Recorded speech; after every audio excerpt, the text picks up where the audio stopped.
या बातमीचे प्रायोजक आहेत quality chicken centre wholesale and retail. आमचा पत्ता न्यू तिरेगाव फॉरेस्ट व फिश मार्केट फॉरेस्ट सोलापूर। 8 जुलै 2025 रोजी सायंकाळी 6च्या सुमारास सोलापूर पुणे महामार्गावर वरवडे गावाजवळ शेडम येथून पुणे येथे जात असताना एका भरधाव सिमेंट बल्कर क्रमांक KA 32 AA 2511 वरील चालकाचे गाडीवरील नियंत्रण सुटल्याने रस्त्यावर सिमेंट बल्कर पलटी होऊन सदर चालक गाडीखाली अडकल्यामुळे डोक्यास हातापायास गंभीर मार लागून जागीच ठार झाला असून सदर अपघातातील मृत तरुणास वरवडे टोल नाका येथील रुग्णवाहिकेमधून डॉक्टर महेश वावरे आणि रुग्णवाहिका चालक मगंद भोसले यांनी टेंभुर्णी येथील शासकीय रुग्णालयात शवविच्छेदनासाठी दाखल केले असून अपघाताची माहिती मिळताच वरवडे टोल प्लाझा येथील ग्रस्ती पथक आणि मोडणी महामार्ग पोलीस मदत केंद्राचे अधिकारी बालाजी साळुंखे आणि त्यांचे कर्मचारी तात्काळ घटनास्थळी दाखल झाले असून अपघातात मृत्यू झालेल्या तरुणाचे नाव चंद्रकांत दुर्योधन माने, वय 38, राहणार आष्टी, तालुका मोहोळ, जिल्हा सोलापूर असे असून अपघाताची माहिती टेंभुर्णी पोलीस स्टेशन येथील अपघात विभागाचे अधिकारी जगताप आणि सरडे यांना दिली असल्याची माहिती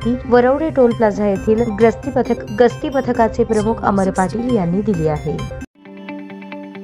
ताज्या बातम्या पाहण्यासाठी प्राईम महाराष्ट्र न्यूज चॅनलला सबस्क्राईब करा।